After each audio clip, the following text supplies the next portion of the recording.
Okay, we're back with our fourth half of the Questing Parson interview, and Paul, I was mentioning when we broke away that you are being a little bit modest, but you folks find places for people to live. You become, these are things I know about. You become advocates.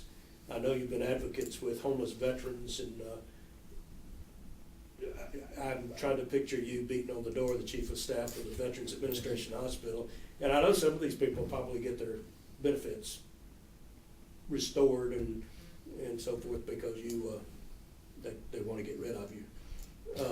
Yeah. And you feed folks, you clothe folks, and you do it. I'm just in complete admiration. As we wrap this up, this past weekend, you gave me a call, not from my expertise, but because I'm married to a woman who's part of the Department of Public Safety for the state. And I think it's something that people don't normally realize. But I remember I answered the phone. And you said, "I need your help. The partner of one of our members has died, and they were estranged from their family, and the hospital will not release the body." Yeah.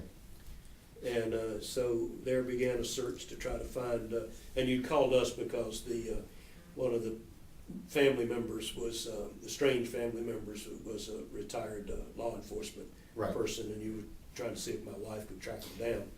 But I was just struck with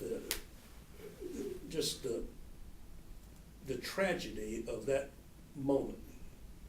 Two people live their life together and they can't release the body. I've read about this before, but when you called, it brought home. Speak to that. What do you do in that kind of situation? Well, aside from praying, I'm forever telling my congregation that we have to act and not react. Because when you react, you do things out of anger and do things kind of stupid. But if you act, and that's what I did. I called you.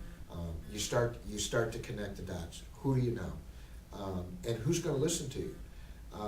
Quite frankly, in this particular case, because we started pushing and because I started asking questions, we found one sister who knew Jonathan, and it was not estranged from him. And even though she didn't like his lifestyle, she was conflicted because she really liked his lover and loved his partner. And we finally found her and tracked her down. And when we got a hold of her, that was the other odd thing that I haven't been able to tell you since you and I talked. I mean, you and I both know as pastors we have to do death notify sometimes. Death notification is bad enough when you do it in person. Try doing it on the phone. It's just got awful.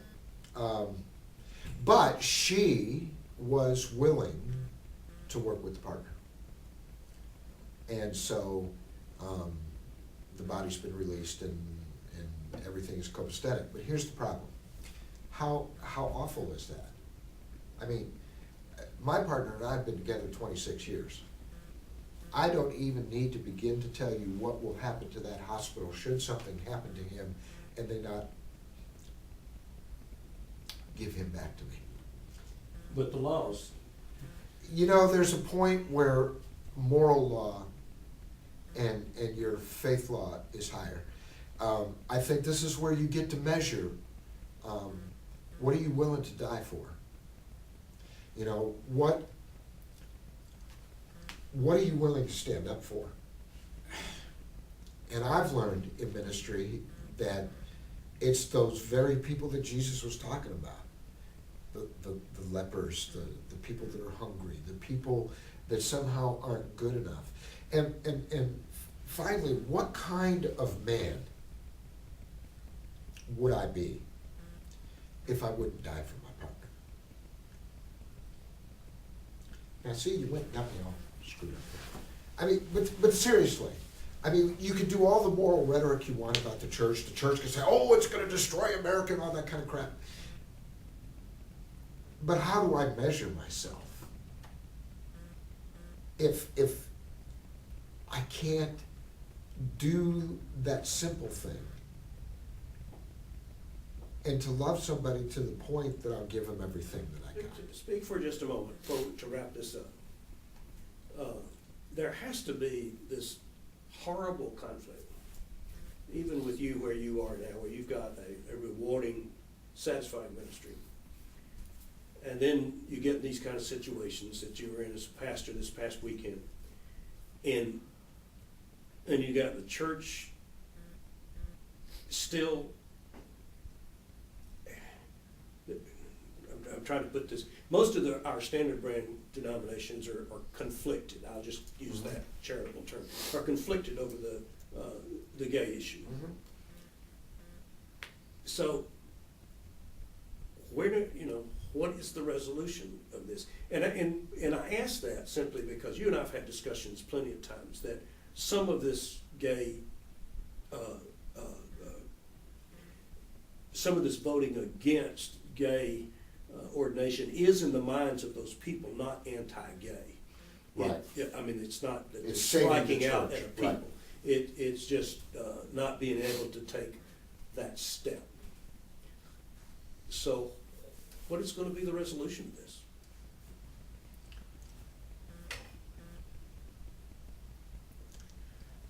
I think that ultimately the resolution is going to be, like Troy Perry said years ago when he started MCC. It's going to resolve itself because of the love of Christ. If you know me, then you love me. And who my partner is seems insignificant at that point.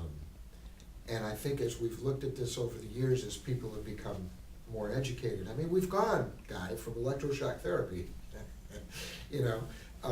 to 2 states where our relationships are legally recognized. Man, that's incredible. In a generation.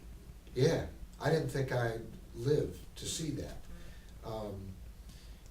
So I think the biggest part of that is because, and I'll give people of faith credit for that, because people in the GLBT community of faith, that's where it started. They said, how can you deny me my relationship with my Creator? And people have started listening to that, and they're going, well, we can't. And so I think ultimately, we're all going to reach a point that we take seriously that piece of scripture that's our heritage as Christians, is quoted, you know what God requires, that you do justice, that you act mercifully, and that you walk humbly with God.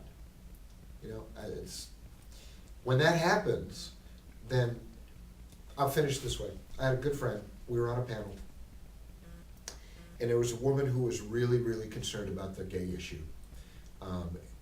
And it came question time for the panel. She raises her hand, she gets recognized, and she goes, "What do you gays want? What do you want?" And my friend who was on the panel, who's a out and open lesbian and the police chief for one of the campuses right here in Metro Atlanta, looked at her and said, "Ma'am, I want to be able to walk down the street holding my girlfriend's hand and nobody give a damn."